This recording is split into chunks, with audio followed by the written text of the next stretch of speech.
कृष्णाय वासुदेवाय देवकीनन्दनाय च नन्दगोपकुमाराय गोविन्दाय नमो नमः।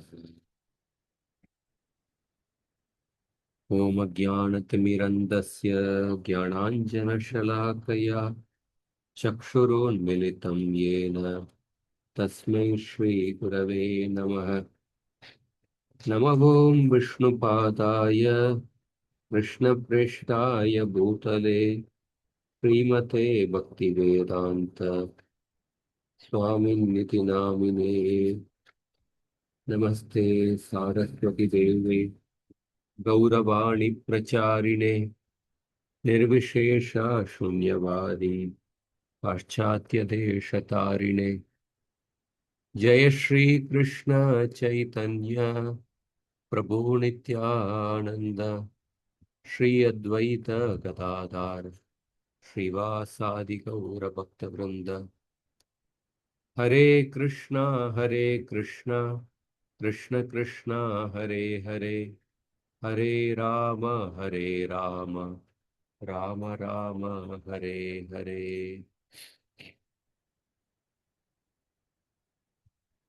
हरे Krishna.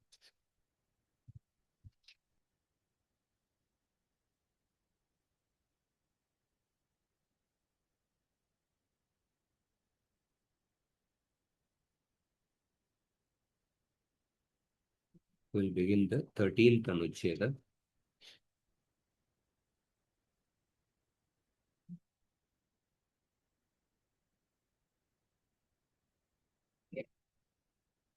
The 13th anuccheda, the next shloka is discussed. Next shloka means 1.2.24. Atra tu yat trayanam abeda vakyena त्रयाणाम अभेद वाक्येन उपजप्त मतयो विवदन्ते। त्रयाणाम अभेद वाक्येन उपजप्त मतयो विवदन्ते तत्र इदं ब्रूमः। So those people whose minds have been persuaded by the above statement about the oneness of the three Gunavataras, they quarrel with those who assert that Vishnu is supreme among the three gods. See, in the previous shloka, Sattvam Rajastamayati Prakritir Gunastai Yukta Para Purusha Eka Ihasya Datte Sthityadayo Harevarinchi Hareti Sanya Shreyamsi Tatra Kalu Sattvatano Nrinamsyu.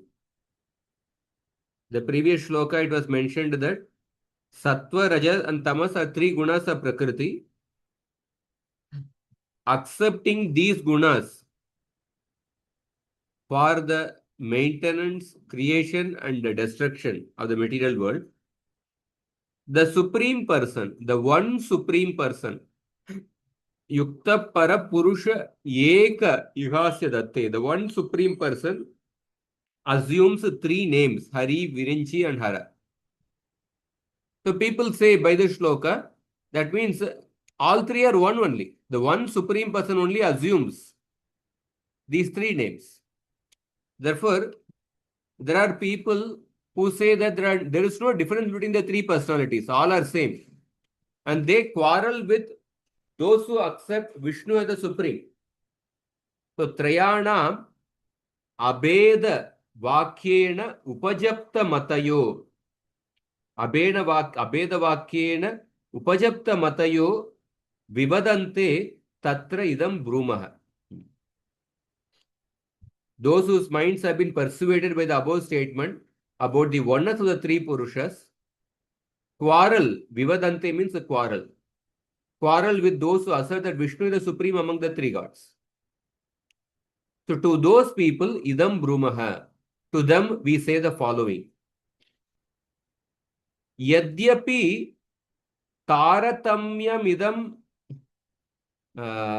तारत तारतम्यम् इदम् अधिष्ठानगतमेव अधिष्ठाता तु परपुरुष एक एव इति भेद असंभवात् यद्यपि तारतम्यमिदम् अधिष्ठानगतमेव अधिष्ठाता तु परपुरुष एक एव इति भेद असंभवात्.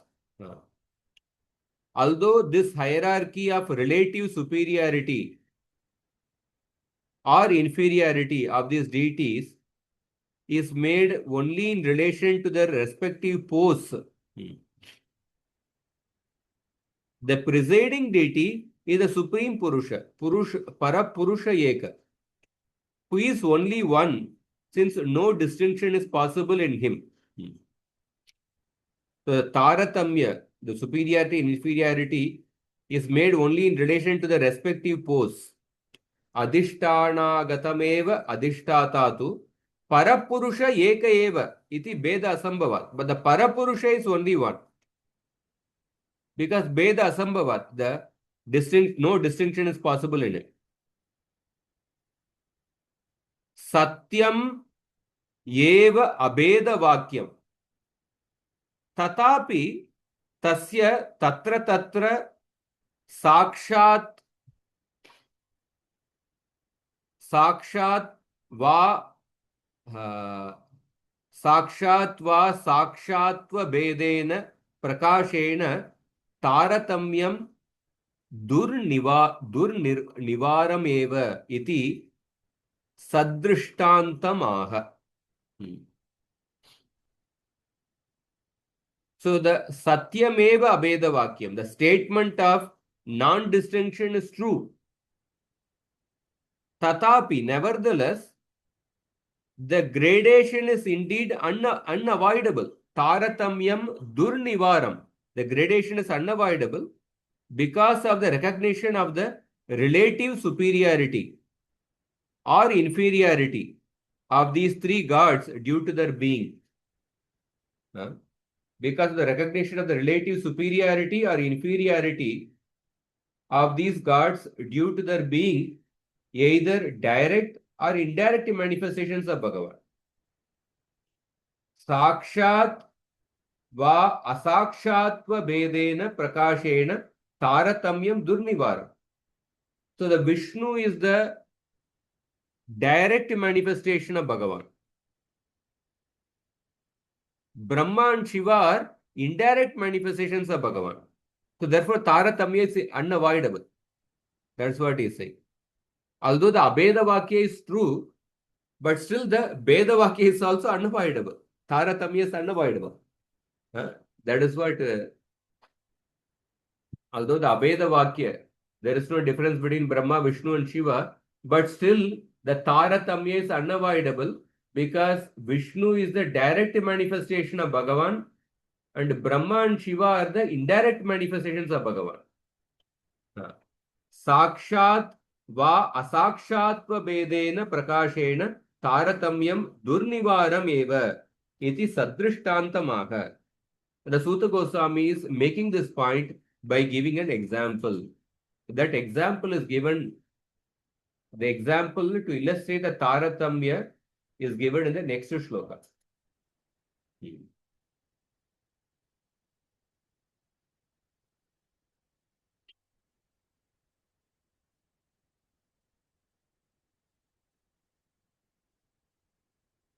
So you can recite the shloka.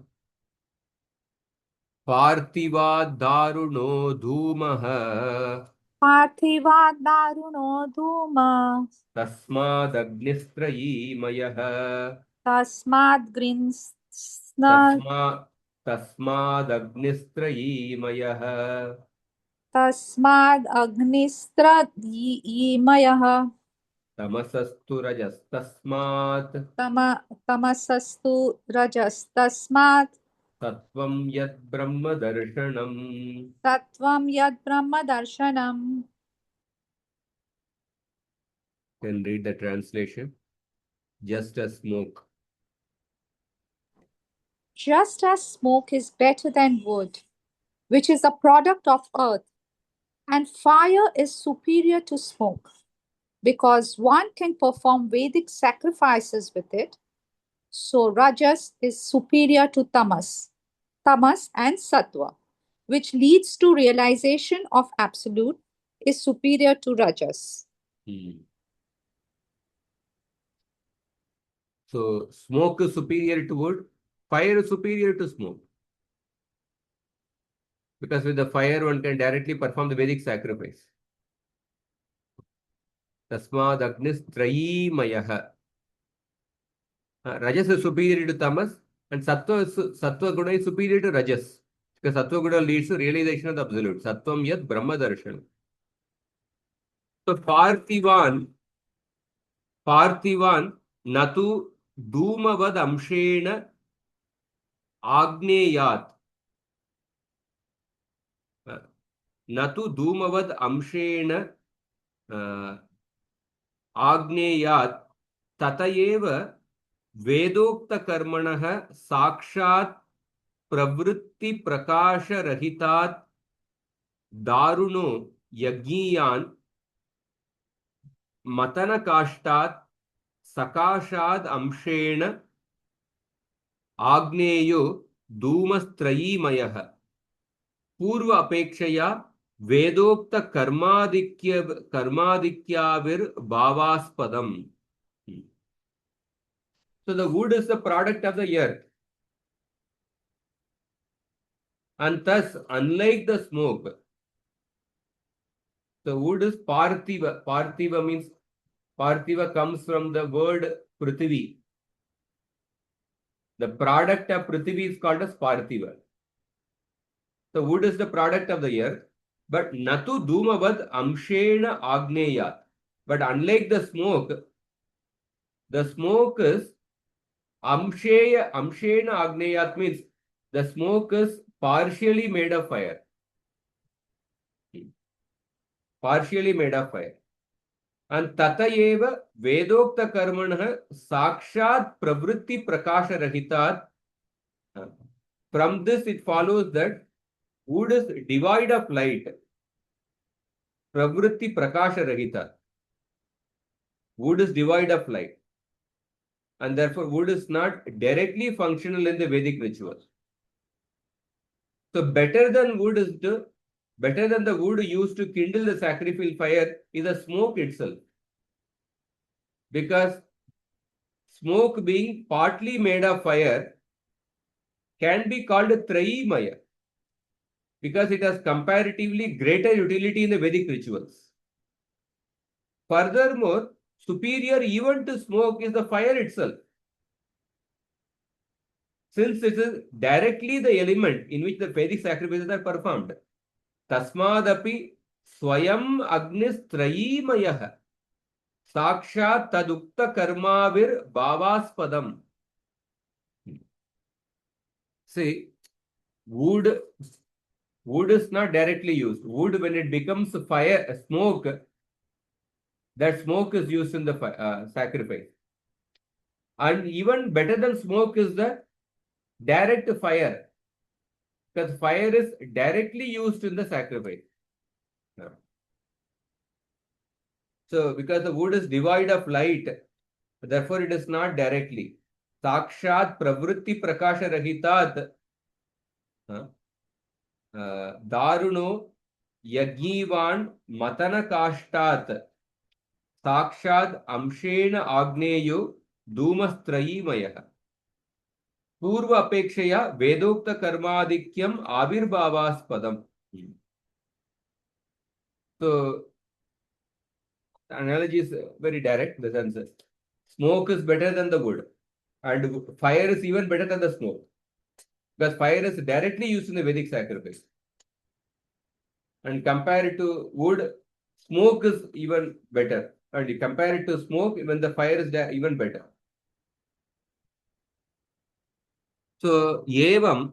Sorry, Prabhuji, to interrupt. This wood is devoid of light, meaning everything has got Agni in it, no? So why is But it? Agni is inside the wood. Okay. that Agni has to come out actually. Only when it comes out, then it is directly used in the fire sacrifice. But you just directly keep the wood, that wood cannot be, simply keeping the wood is not used, but wood is, when it is lighted into, when it is lighted, then from the burning of the wood, smoke comes. And then when you continue to fan that smoke, then it actually turns into a blazing fire. That is directly used in the sacrifice. So only wood, simply keeping the wood, will not be used in the sacrifice. Better than the wood is the smoke. Better than the smoke is the fire. That is the.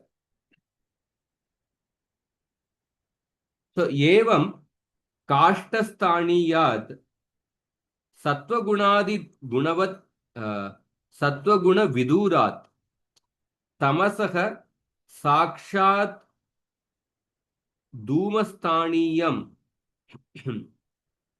किंचित सत्व सन्निहितं रजो ब्रह्मदर्शन. In the same way, better than tamoguna, which is compared to the parthiva, that is wood. So the tamoguna is far distant from sattva-guna. But better than tamoguna is the rajoguna. That rajoguna is compared to smoke. And rajoguna is actually little closer to sattva-guna. Kinchit sattva sannihitam. So therefore, rajoguna being closer to sattva-guna, it leads to Brahman realization. Vedokta karmasthaniyasya tattad avatarinaha purushasya prakashadvara. This signifies that Rajas is the gateway to the disclosure of the Purusha, who is the source of these three gunavataras, and is compared to the Vedic ritual in the analogy. So Vedokta karmasthaniyasya tattad avatarinaha purushasya prakashadvara. So Rajoguna is the gateway to the disclosure of the Purusha. That Purusha is the source of the three Gunavataras. It is compared to the Vedic ritual. Further, tu shabdena. You see the word tu is there. Parthivad daruno dumas tasmad agnis trayimayah tamasastu rajastasmad sattvam yad brahmadarsham samasastu. Tu shabdena layatmaka tamasah sakashat rajasah सोपाधिक ज्ञान हेतुत्वेन षद्गुण छवि प्रादुर्भाव रूपम किंचित ब्रह्मदर्शन प्रत्यासक्ति मात्र मुक्तम न तो सर्वथा विक्षेपकत्वात्. So the word tu means but. The word tu following tamasa in the verse indicates that in contrast to tamas, so which is of the nature of stupor. What is the nature of tamoguna? Tamoguna, in tamoguna, a person is dull, or a person is always sleepy or in a lazy state of mind. Krishna says in the Gita, Tatra sattvam nirmalatvat prakashakam anamayam sukasangena badnati jnanasangena yogina. Rajo ragatmakam viddhi trishna sanga samudbhavam pramadalasya tamasas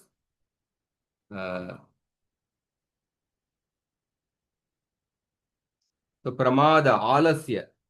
So the tamoguna is of the nature of stupor. Layatmaka tamasah.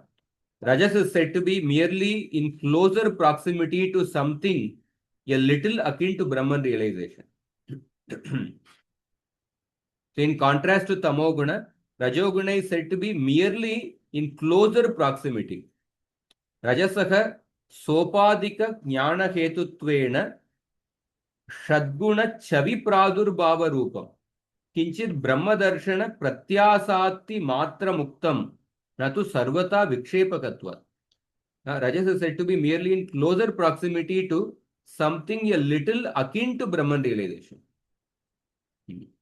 This is so in the sense that through its being the cause of the conditional knowledge, sopadika jnana means conditional knowledge, knowledge with the upadhi. This is so in the sense that though through its being the cause of conditional knowledge, Rajoguna manifests but the glow of some inkling of Bhagavan's attributes. Yet it cannot lead to complete realization of the Absolute, since it is a source of distraction and disturbance. Vikshepakatvat. Rajoguna, a person undergoes vikshepa. Vikshepa means because of Rajoguna, a person is constantly in a distracted mode. So, Kali Yuga, we see that the attention is going down. What is the reason for attention going down? Because there is an increase in Rajoguna. Distraction and disturbed state of mind a person is there.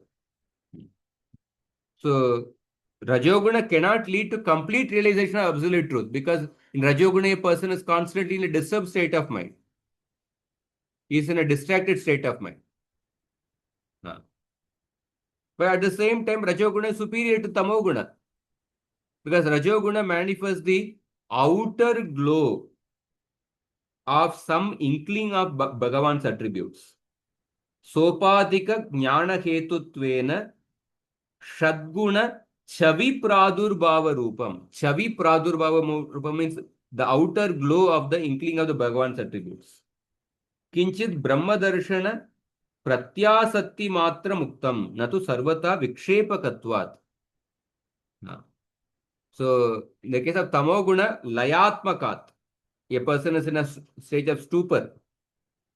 So, therefore, but Rajoguna is vikshepaka. And then further he says, better than Rajoguna is Satvaguna.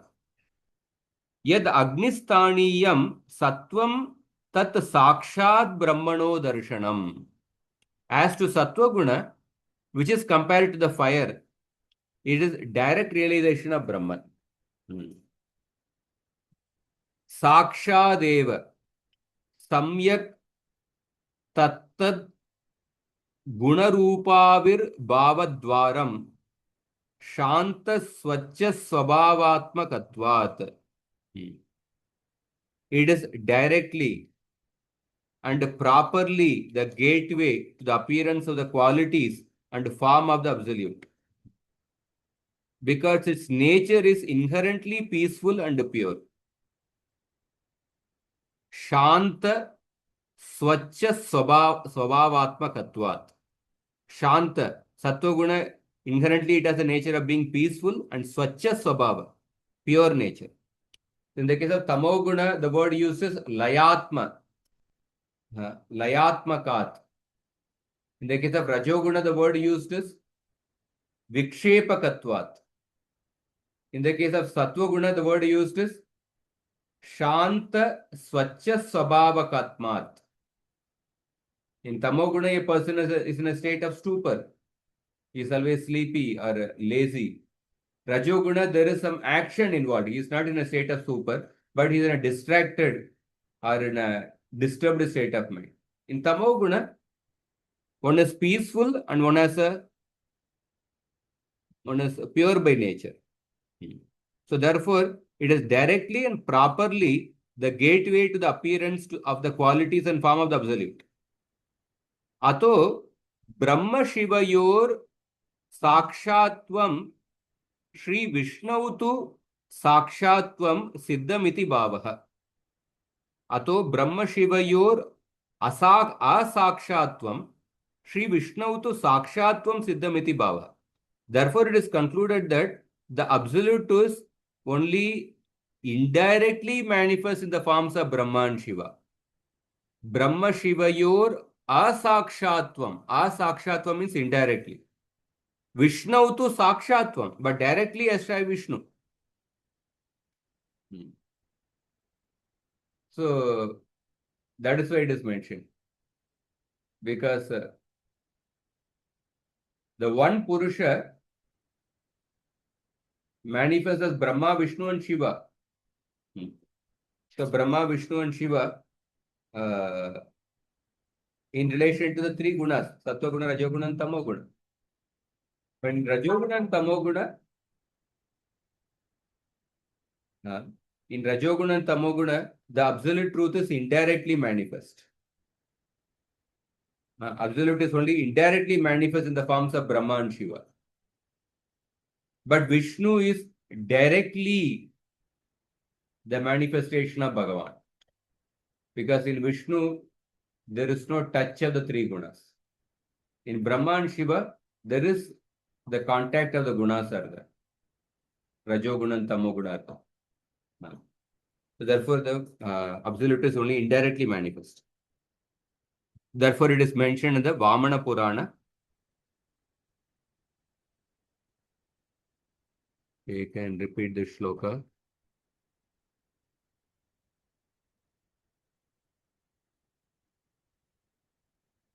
Brahma Vishmisha Rupani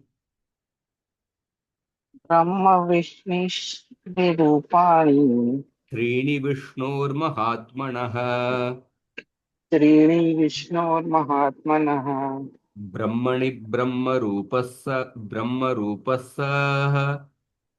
Brahmani Brahma Rupasaha Shiva Rupa Shive Stitah Shiva Rupaha Shive Stitaha Prutageva Stito Devo Prithageva Stito Devo Vishnurupi Janardanaha. Vishnu Rupi Janardanaha.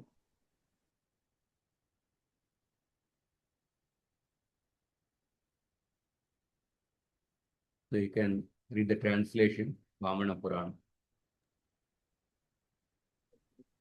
And so it is said in the Vamana Puran, Brahma, Vishnu, and Shiva are the three forms of the Supreme Self, Vishnu.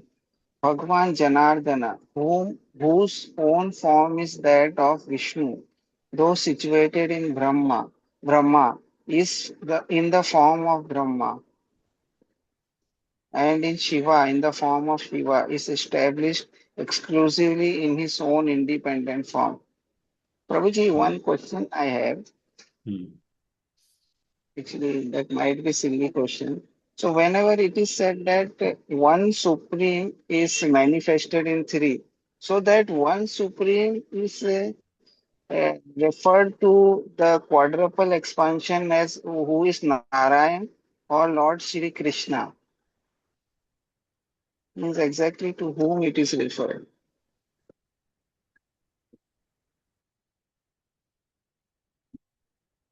Yeah, it will be the quadruple because Krishna becomes Balaram. Balaram comes the first quadruple expansion. Mm-hmm. And then from the first quadruple expansion, from the Sankarshan comes the Narayana. And from that Narayana comes the second quadruple expansion.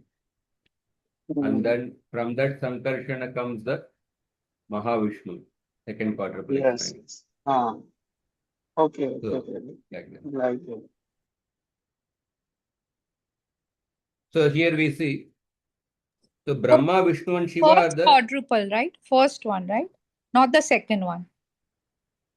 second quadruple. But then first, oh, okay. Oh, yeah. Right. Right. Okay. So that is spiritual and this is material. Yeah. No, both are spiritual only. First quadruple, second quadruple. First quadruple, uh, yeah, both are spiritual only. So we have discussed previously, I think which anuccheda.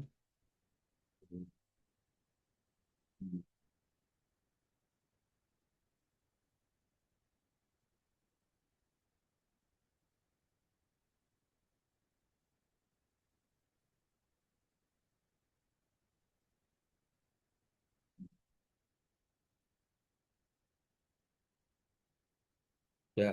The second anuccheda we had discussed. That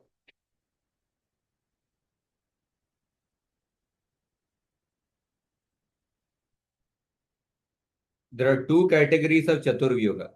The first one manifests directly from Sri Krishna and consists of Vasudeva, Sankarshan, Pradyumna, and Aniruddha. The first quadruple manifests directly from Sri Krishna. So the Sankarshana is the first quadruple, that is Balaram. These four are supra-cosmic forms being situated within the spiritual domain and are worshipable for the devotee. The second Chaturvyuga is present within the cosmos and is known by the same name. The second quadruple manifests from the Sankarshan of the first quadruple manifested. So this second quadruple exists for the purpose of creation, sustenance, and dissolution of the cosmos.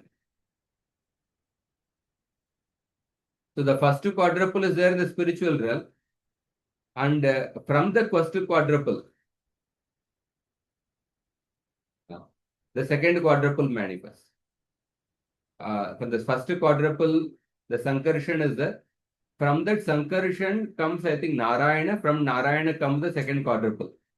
The second quadruple expansion is spiritual, but the second quadruple present within the cosmos. And for the purpose of creation, sustenance, and dissolution of the universe. The second quadruple Sankarshana comes the Mahavishnu. That is our section. We discussed in the second Anucheda purport. Okay. So Vamana Puran, so Brahma, Vishnu, and Shiva, three forms of the Supreme Self. So Bhagavan Vishnu, whose own form is that of Vishnu, Vishnu Rupi Janardana, is situated in Brahma in the form of Brahma, is situated in Shiva in the form of Shiva, but is established exclusively in his own independent form. Prithageva Sthito. And further he quotes in the Brahma Samhita. Taduktam Brahma Samhitayam. Baswan Yatashma Sakaleshu. So you can repeat after me. Baswan Yatashma Sakaleshu Nijeshu Tejah.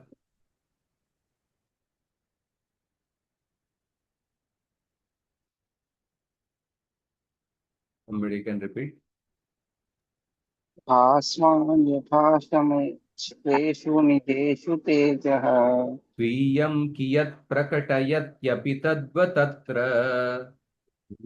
स्वयं कियत् प्रकटयति तत्र तत्र ब्रह्मा य एव जगदण्डविधानकर्ता ब्रह्माय एव जगदण्डविधानकर्ता गोविन्दमादिपुरुषं तमहं भजामि गोविन्दमादिपुरुषं तमहं भजामि क्षीरं यथा दधिविकारविशेषयोगात् क्षीरं यथा दधिविकारविशेषयोगात् सञ्जायते न हि ततः पृथगस्ति हेतोः सञ्जायते न हि यत्ततः पृथक् अस्ति हेतो यशम्भुतामपि तथा समुपैति कार्यात् यः सम्भूतामपि तथा समुपैति कार्यात् गोविन्दमादिपुरुषं तमहं भजामि गोविन्दमादिपुरुषं तमहं भजामि दीपार्चिरेव हि दशांसरमभ्युपेत्य दीपाचिरेव हि दशान्तरमभ्युपेत्य दीपायते विवृतहेतु समानधर्मा दीपायते विव्रहेतु समानधर्मा यस्तादृगेव हि च विष्णुतया विभाति यस्ता त्रिगदेव हि च विष्णुतया विभाति गोविन्दमादिपुरुषं तमहं भजामि गोविन्दमादिपुरुषं तमहं भजामि So I'll read. I worship the primeval person Govinda who manifests his power in Brahma as the creator of the universal egg. Jagad Anda Vidana Karta. And then analogy is given. Baswan Yatashma Sakaleshu Nijeshu Teja. Just the sun projects a fragment of its own effulgence into the sun crystals. Similarly, Govinda manifests as Brahma as the creator of the universal egg. The sun crystal, sunstone, magnifies a portion of the sun rays. Similarly, Brahma exhibits a portion of Vishnu's power. Just as a milk turns into yogurt, Kshiram Yata Dadi Vikara Vishesha Yoga through contact with a catalytic agent. Vikara Vishesha Yoga. Dadi Sanjayate. And that Dadi is Natu Tataka Prutagasti Hetu. So Bhagavan assumed the form of Shambhu, Yash Shambhutam, for a specific purpose. Samupaiti Karyat. Samupaiti Karyat. And Tata Prutag Asti Hetu. Natu Prutag Asti. Yet that form Shambhu is in no way distinct from its original cause. So I worship that primal person, Govinda. In the case of the third analogy, I worship him, the primal person Govinda, who manifests as Vishnu in the same way that the flame of one lamp is transferred to another wick. Deeparchirevahi dashantaram abhyupetya deepayate vivrita hetu samana dharma. Flame of one lamp is transferred to another wick, which then continues to illuminate exactly samana dharma. Vivrita hetu samana dharma, exactly as the one from which it was lit. It then continues to illuminate exactly as the one form which it was lit. See the three analogies, all the three analogies, understand it properly. First analogy is the sun manifesting some of its rays on the sunstone, and then milk transformed into yogurt. And third is one lamp lighting another lamp. Nacha dadi drishtantena vikaritvam ayatam. Tasya shrutestu shabdamulatvat iti nyayena muhuhu parikritatvat. The above example of yoga should not lead us to conclude that Bhagavan undergoes transformation. Absolute truth cannot undergo transformation. The Dadi example, in the case of milk actually gets transformed into yogurt. So every analogy has a limitation. So here, we should not take it in the sense that Bhagavan undergoes a transformation to become Shiva. The Dadi example should be taken in the sense that milk is the source of the curd. Similarly, that Vishnu is the source of Shiva. So because this has been repeatedly negated in accordance with the following principle. And the Vedanta Sutra, Shrutestu Shabda Mulatvat, on the authority of the Vedas, Brahman undergoes no such a transformation. And this is to be accepted because it is solely on the basis of the revealed sound that Brahman is to be known. So therefore, Dadi example don't take it that Bhagavan undergoes transformation. Yatoktam yata udayas tamayau vikriter mridiva vikritat. He is quoting a particular verse from the personified Vedas personified. Shruti Stuti. Personified Vedas prayers. 1087-50. As is stated in the prayers of the Shrutis, the universe emanates from and is dissolved back into the Absolute, who remains unchanged. Vikriter mridiva avikritat, who remains unchanged, just as earthen pots are made out of and merge back into the clay. So then he's explaining the three drishtanta, three examples. Drishtanta trayena tu kramena idam labhyate. The following conclusions can be drawn in order from these three examples. Suryakanta sthaniye brahmopadau suryasya iva tasya kinchit prakasha. In the first example, Bhagavan is compared to sun, and that Bhagavan is partially manifest in the form of Brahma, who is compared to the sunstone. Suryasya iva tasya kinchit prakashaka. Sunstone manifests a small portion of the sun's prakasha. Dadisthaniye Shambhu padau Shirasthaniyasya na tadrigapi prakasha. In the second example, there is no such manifestation of Bhagavan who is compared to milk, projected into the form of Shambhu, who is compared to yogurt, as milk is not present as such in yogurt. So Bhagavan is compared to milk, Shambhu is compared to yogurt. So, see, milk is not present as such in yogurt actually. Similarly, there is no such manifestation of Bhagavan in Shambhu. The third example, Dashantarasthaniye Vishnu padau tu Purna eva prakasha iti. But however, Bhagavan is fully manifest in the form of Vishnu, who is compared to another lamp wick. In the case of the lamp example, one lamp is there. And with that one lamp, you light another lamp. And the other lamp manifests exactly the same prakasha like the first lamp.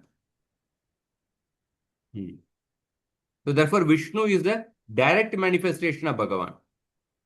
Brahma and Shiva are the indirect manifestations of Bhagavan. Let us read the commentary.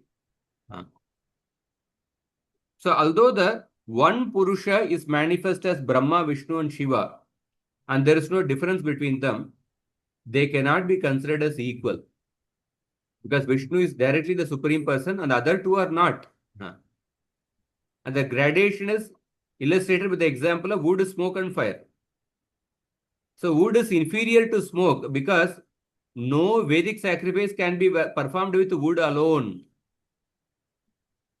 Even though fire is created by rubbing the sticks together. Smoke, on the other hand, is close to fire. And thus the potential for such sacrifice is present in the smoke. So by this measure, fire is self-evidently superior. Similarly, Rajoguna, which implies action, is superior to Tamoguna, which corresponds to ignorance and entropy. But Sattva is superior to Rajoguna because of its illuminating nature. The Jiva Goswami comments that Rajoguna is also instrumental in illuminating Brahman. Because to attain Brahman realization, some action has to be performed. In Tamoguna, a person does not perform any action. But in Rajoguna, at least a person is active. For any action, Rajoguna is necessary. But Rajoguna alone cannot lead to Brahma Darshana because Rajoguna has the characteristic of Vikshepa, distraction and disturbance. So therefore, without Sattva Guna, Rajoguna cannot yield such a result. Then Jiva Goswami cites 3 verses from Brahma Samhita to show the respective positions of Brahma, Vishnu and Shiva. So Vishnu is compared to milk in 5.45 and Shiva to yogurt, a modification of milk. So this leads to the following question about Vishnu. Is Vishnu himself transformed when he becomes a Shiva? If yes, then it would contradict numerous statements that establish Vishnu as free from any modification. If it is no, then the example of milk and yogurt is misleading. So Jiva Goswami replies in the negative.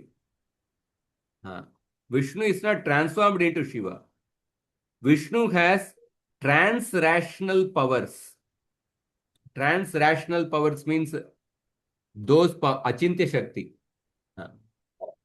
which cannot be understood with our rational intelligence.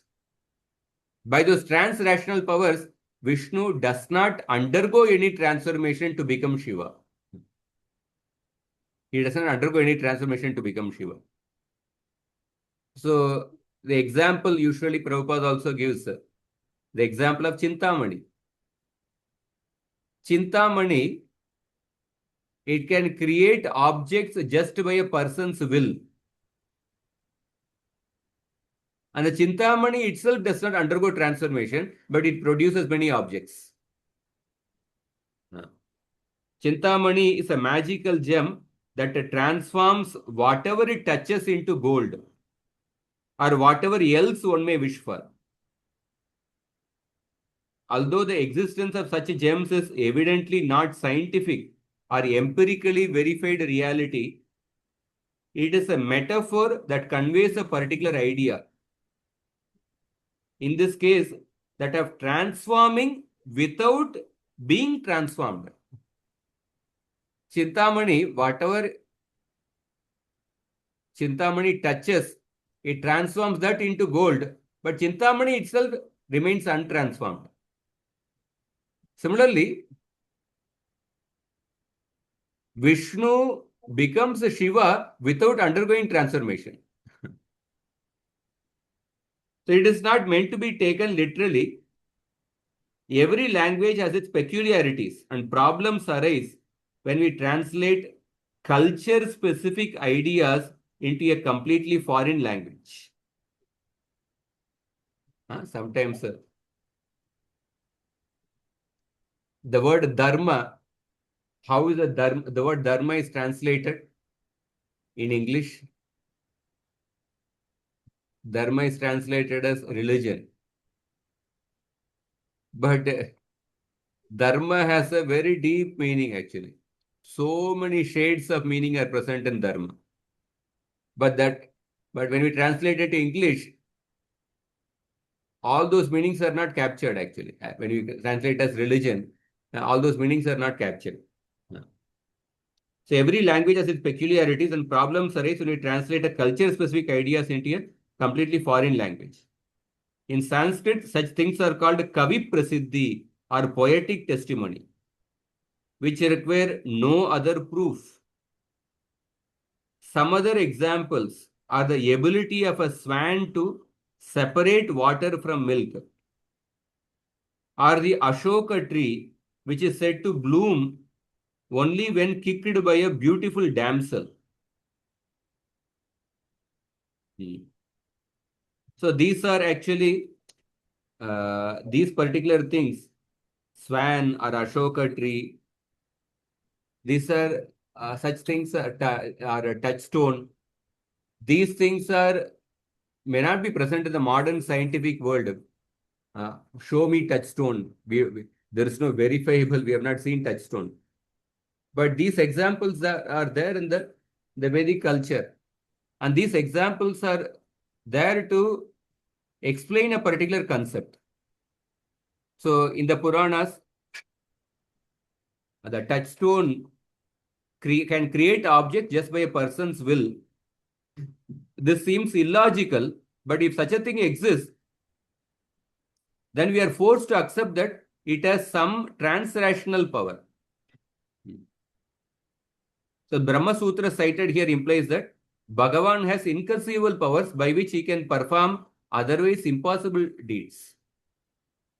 Thus, he can manifest as Shiva without undergoing any modification. The Vedas personified in their prayers offer the example of a clay. Various parts are made from the clay, and after destruction, they merge back into the clay.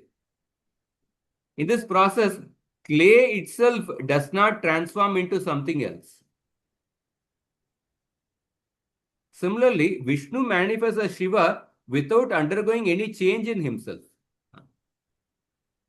So Jiva Goswami says that Brahma, who is compared to the sun crystal that reflects the light from the sun, has some similarity to Vishnu. The sun crystal has some similarity to sun. Similarly, Brahma has some similarity to Vishnu, who is here compared to the sun itself. So Brahma is an adherent of the Vedic way of life, and he assists the Devas and Manus in fulfilling their duties in sustaining the universe. So these acts are reflective of the nature of Bhagavan Vishnu. Because Brahma assists the Manus in maintaining the universe. And Vishnu's role is maintenance. So Brahma is also performing, he is following a Vedic way of life, and he assists in sustaining the universe. Therefore, Brahma is manifesting some nature of Vishnu. But Shiva is totally different from Vishnu. Just in the same way that yogurt has a completely distinct nature from milk. Because Shiva puts on a garland of skull, wraps snakes around his neck, and arms and smears ashes on his body. And he destroys the universe. It is exactly the opposite of Vishnu's endeavor, demeanor. By contrast, however, the Vishnu Gunavatara is compared to a lamp that has been lit by another lamp and shines with the same brilliance as the original. In the same way, this Vishnu is identical to Paramatma, though one arises out of the other. So therefore, out of the Brahma, Vishnu and Shiva, Vishnu is directly the manifestation of Bhagavan. Brahma and Shiva are indirect manifestations of Bhagavan. Therefore, although the Abheda is there, but the Taratamya is also there. That is how this anuccheda began. There are people whose minds are accept only the Abheda. They argue that all are same. They don't accept the Taratamya.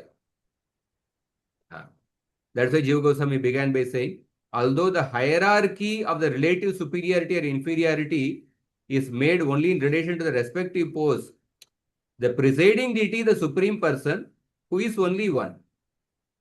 The statement of Abheda is true, but nevertheless, the Taratamya is unavoidable. That is why the shloka is quoted, Parthiva Daruno Dumas Tasmad Agnistrayimayah Tamasastu Rajastasmat Sattvam Yat Brahmadarshanam. This is the 13th Anucheda. If you have any questions, otherwise we'll start the 14th Anucheda.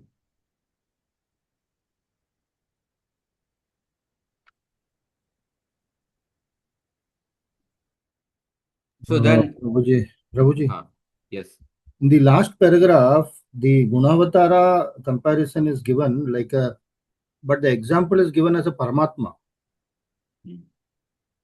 The lamp lighting another lamp.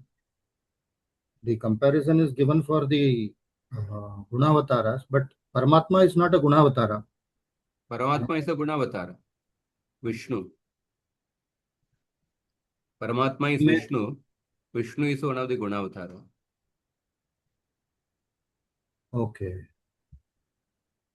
And that Paramatma or Vishnu is the direct manifestation of Bhagavan.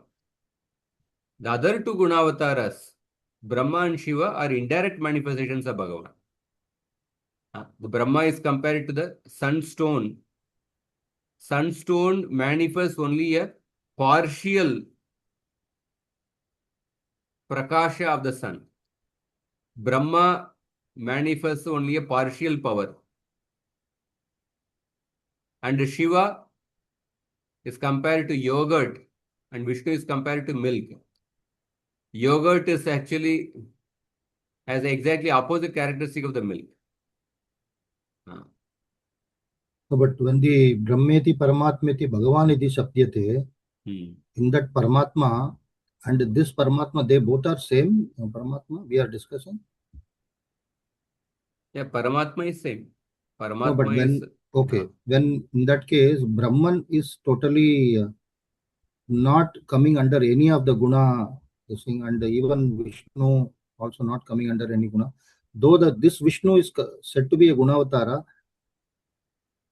but the direct and indirect, when we say direct manifestation and indirect manifestation, how the lamp lighting another lamp is compared here. That's I just the example is somewhat not able to understand. The lamp, the Paramatma is a direct manifestation of Bhagavan because the example is given as a lamp. One lamp, when it lights another lamp, the other lamp manifests the exact same prakasha as the first lamp.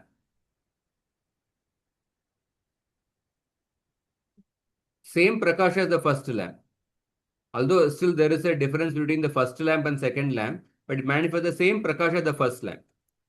But similarly, that Vishnu is directly the manifestation of Bhagavan.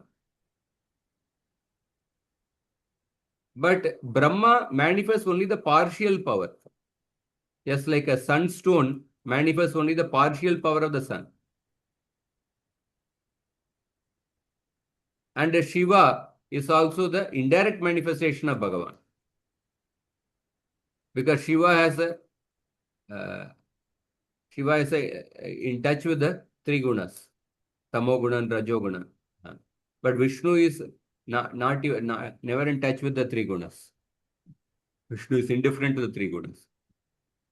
So therefore, Brahma and Shiva are indirect manifestations of Bhagavan. So therefore, there is a Taratamya is there. So Paramatma means what? Paramatma, three Paramatmas are there. Mahavishnu, Garbhodakshaya Vishnu, Kshirodakshaya Vishnu. All three are Paramatmas. Paramatma, Mahavishnu is the Paramatma of the entire cosmic manifestation. Garbhodakshaya Vishnu is the Paramatma of the Universe. Kshirodakshaya Vishnu is the Paramatma of every living entity. So all these three are direct manifestations of Bhagavan because there is no touch with the three gunas. Brahma and Shiva, they are indirect manifestations of the Bhagavan. So that is why. Yeah, when my actually I understood this concept very well, Prabhu, but the Brahman comes here, see, and the indirect manifestation also comes.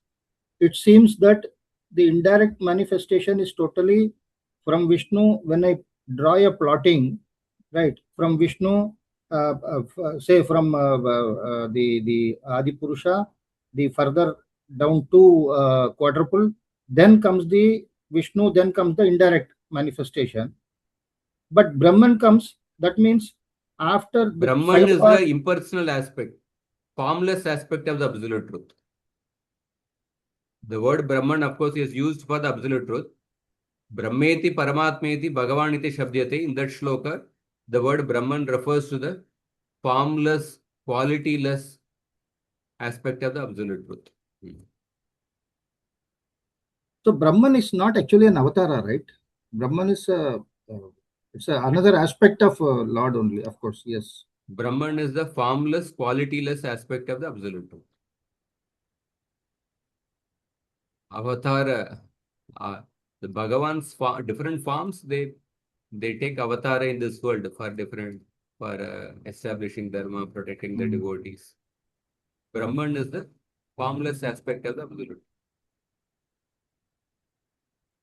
This creation, however many times you hear, still that that complexity has not getting removed. That understanding, it takes maybe taking more time, I think. Yeah. Okay, this anuccheda essentially talks about the Taratamya which exists between Brahma, Vishnu and Shiva. That is understood. The That understood. Taratamya is there.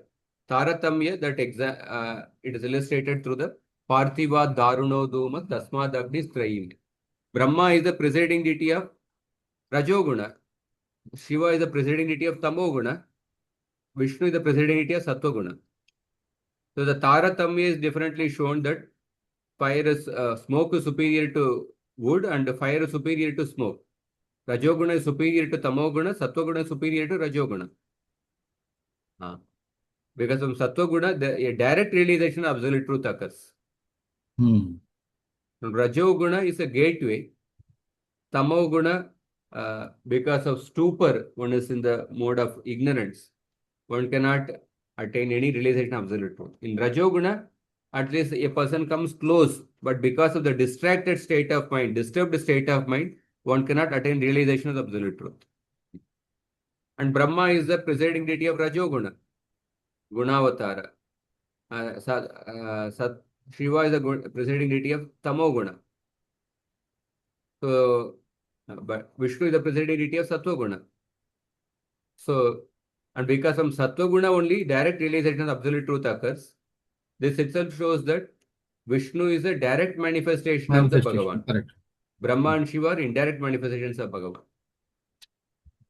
And then 3 verses from the Brahma Samhita, the 3 analogies. Sun, sunstone, milk, yogurt, And the lamp. then lamp, this one. Sun partially manifests its power in sunstone. So the Bhagavan manifests his power partially in Brahma. So Brahma is therefore indirect manifestation. Milk yogurt. Yogurt has a different characteristics from the milk. Because Shiva, as a Gunavatara, his role is to destroy the universe. It is completely opposite to the role of Vishnu, who maintains the universe. Destruction and maintenance opposite to each other. And Lord Shiva, because he has externally, Lord Shiva is situated in transcendental platform, but he has a touch of Tamoguna, touch of the 3 gunas, because he has to perform the service of destruction. He is not, he doesn't become controlled by Tamoguna, but he is in touch with the gunas. He is in touch with the Tamoguna, and of course the Rajoguna. So because he has to perform the service of destruction. But Vishnu is not even touch with the Sattva guna. What to speak of Rajoguna and Tamoguna? Vishnu is indifferent even to Sattva guna. He is in a transcendental platform. Vishuddha Sattva. And through proximity, he controls that we have seen that previous suggestion. Yes, yeah. Not with direct touch with like that magnet and other thing we have seen that. Yes. So thank you, bro. So we'll just begin the next anuccheda. The next anuccheda also, how Vishnu is beyond the 3 gunas. Jiva Goswami is quoting the shloka from the 10th canto, 88th chapter. Shiva Shakti Yutashashvat. Shiva Shakti Yutashashvat. Trilingo Guna Samvritaha. Trilingo Guna Samvritaha. Vaikarikas Taijasascha. Vaikarikas Taijasascha. Tamasaschethyaham trida. Tamasaschethyaham trida. Tato Vikara Abhavan. Tato Vikara Abhavan. Shodashamishu Kinchana. Shodashamishu Kinchana. Upadhavan Vibhutinam. Upadhavan Vibhutinam. Sarvasamashnute gatim. Sarvasamashnute gatim. Harirhi nirguna sakshat. Harirhi nirguna sakshat. Purusha prakrite paraha. Purusha prakrite paraha. Sa sarvadrik upadrashta. तस्सर्वदृग् उपदृष्टा तं भजन् निर्गुणो भवेत्. तं भजन् निर्गुणो भवेत्. Can read the translation.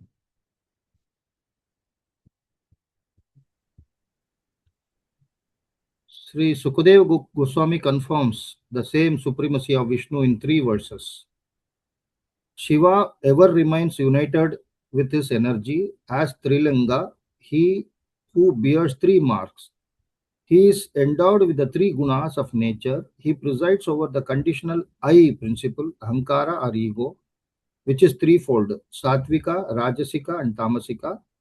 From this ego manifest the 16 modifications of Prakriti. One who worships Shiva as a presiding over any among these modifications enjoys the fruits of all material opulences. But Bhagavan Vishnu is the Supreme Person himself, free from 3 gunas and beyond material nature. He is all-seeing, Sarvadrika, and witness, Upadrishta. One who worships him becomes free from gunas of nature. So you see, very clearly mentioned in the Bhagavatam. Shivaha Shaktiyuta Shashvat. Shiva remains eternally Shashvat, united with this energy. Trilingo Gunasamvritaha, as 3 linga who bears 3 marks, is endowed with the 3 gunas, Gunasamvritaha.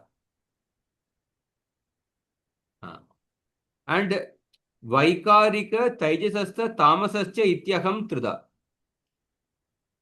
The Ahankara has 3 aspects. Sattva-guna Ahankara, Rajoguna Ahankara, Tamoguna Ahankara.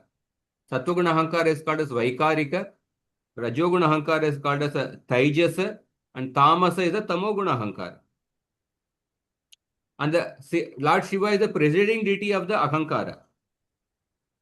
Tato Vikara, from this Ahankara manifests the Shodashamishu Abhavan, the 16 modifications of Prakriti. From Ahankara only comes the mind, intelligence, karmendriyas, jnanendriyas. They come. So, Upadavan Vibhutinam Sarvasam Ashnute Gatim. One who worships Shiva as a presiding over any among these modifications enjoys all the material opulences. Now, the last shloka describes the position of Vishnu. Harirhi Nirguna Sakshat. Hari is free from the 3 gunas. Purusha Prakrite Paraha, beyond the material nature. Sarva Drik, all seeing. Sar Upadrashta, witness. And Tam Bhajan Nirguno Bhavet, one who worships Vishnu, he also transcends the 3 gunas. So, Shashvat Shakti Yutaha Pratamastavan Nityameva Shaktya Gunasamyavastha Prakriti Rupopadina Yuktaha. Shashvat Shakti Yutaha means he ever remains united with this energy, Lord Shiva. That means Shiva is endowed from the very beginning. Nityameva, always and eternally with this energy. What energy? Namely the limiting adjunct, Upadhi formed by Prakriti. Guna Samyavastha Prakriti Rupa Upadina Yuktaha. Guna Samyavastha. Guna Samyavastha means when the gunas are in the state of equilibrium. That is Guna Samya Avastha. So that is the Prakriti. So Shiva is eternally endowed with the Prakriti, is energy Prakriti. Gunakshobe Sati. Gunakshobe Sati means when the gunas are destabilized. Trilingo Gunatrayopadihi. He becomes a 3 linga, or one who bears 3 marks. Prakataischa Sadbistair Gunaihi Samrutascha. So in that he takes on the limiting adjuncts of the 3 gunas. Limiting adjunct means Upadhi. In that he takes on the Upadhis of the 3 gunas. So when these gunas are manifest, he is covered by them. So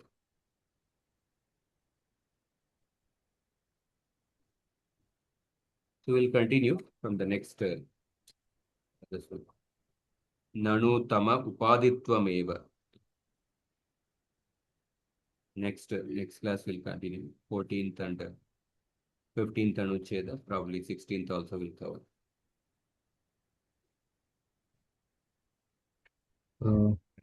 Prabhuji, the Shiva is really covered by the gunas, like the Jiva, or it appears that he is covered by the gunas. How do No, we he is interpret? not like a jiva actually. Huh. That is why we have to. Lord Shiva is not a jiva. And he is actually in the category of Ishvara Tattva. As a Shiva's position, we have to understand properly. He is simultaneously one with Vishnu and different from Vishnu. That is why last week we discussed that. Diya Yes, Abhinnam. yes. Diya Bhinnam and Diya Abhinnam. One who considers Shiva to be independent of Vishnu, different from Vishnu, offense. he is committing an offense. And he is, yeah, both the side is committing. So there are people, those who subscribe to Advaitavad, they consider Shiva and Vishnu are same. Because according to Advaitavad theory, ultimately there is only one reality, that is the formless Brahman. That is the only reality. Brahma Satyam Jiganmatya. Anything with form, according to Advaitavad theory, anything with form is made of Maya. Whether it is Vishnu, Shiva, or Brahma, or the living entities, or matter, anything with form is made of Maya. So those who subscribe to Advaitavad theory, they will think that Brahma, Shiva are same, because both their forms are made of Maya. Brahma, Shiva, Vishnu, all are same. There's no difference between Vishnu and Brahma. There's no difference between Shiva and Vishnu. There's no difference between me and Vishnu. There's no difference between Agni and Chandra, because all the forms are made of three gunas. So those who subscribe to this theory, they will see only Abheda. Diya Abhinnam. Those who subscribe to this Advaitavada theory, because for them the only reality is the formless Brahman. Everything else with form is made of Maya. Therefore, they will see only Abheda. Diya Abhinnam. So they are committing an offense. And then there are others who consider Shiva to be different from Vishnu. The classic example is Daksha Prajapati in the Bhagavatam. Daksha Prajapati is a devotee of Vishnu, but he considered Shiva to be different from Vishnu. So therefore, he committed an offense to Shiva. So that is why we see in the final instruction of Lord Vishnu to Daksha, in the final instruction, Lord Vishnu says this shloka. Is that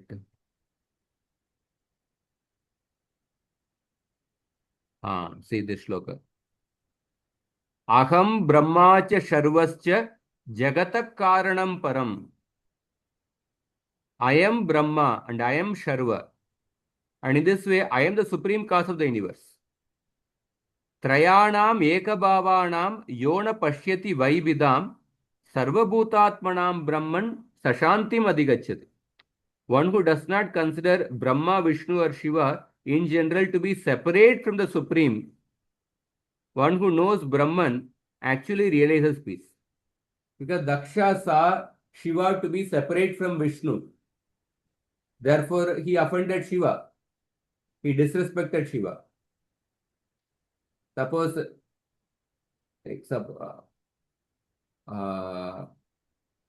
you have a reverence for some particular person. You have a great respect for a particular person. suppose some DGP is there of a particular, say, your district. You have great reverence for it. And there is another person who is the son of DGP. But you are seeing some fault of that particular person. You start criticizing that person.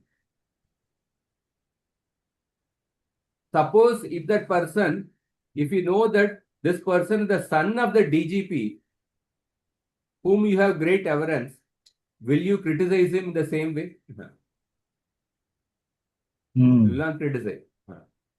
Because you don't see the relation of this person as the son of the DGP, whom you have reverence. Because you don't see that relation, therefore you are criticizing the son in many different ways. So, Daksha Prajapati, yeah, he is a devotee of Vishnu, but he saw Shiva to be different from Vishnu. Diya Bhinnam. Example for Daksha, Diya Bhinnam. So, therefore, he committed an offense to Shiva. That's an offense to Vishnu. That's an offense to Vishnu because he offended Shiva. He disrespected Shiva, that's an offense to Vishnu. And Advaitavadis, because they think that the only absolute truth, only reality is the formless reality. Anything with form is made of Maya. So Vishnu's form is also made of Maya. So Shiva's form is also made of Maya. So therefore all are same. So they have Diya Abhinna. They also committed an offense to Vishnu. Like that. Is that clear? Yeah, clear, Prabhu. Actually, it's very well clear. But only at times what happens, the cloud suddenly comes. Even though it is known, still that cloud, the clarity is at times get mired. And that forms into a question actually. We know that, but still we ask. So every anucheda, when we are studying, always keep the focus on the primary shloka of the anucheda. Correct. That is even if sometimes you may forget in due course of time, whatever the finer arguments. The focus of the primary shloka should be, for every anucheda, there is one primary shloka of the Bhagavatam.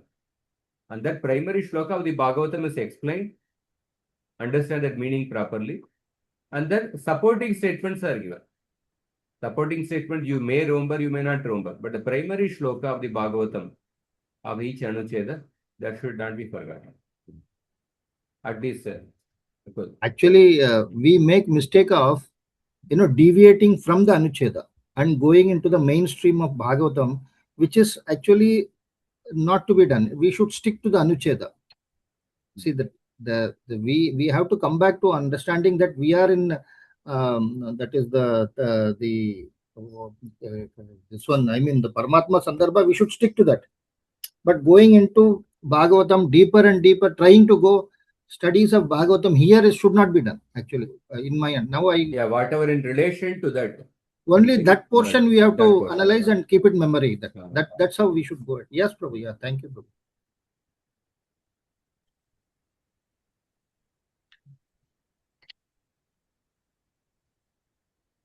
We will continue next time.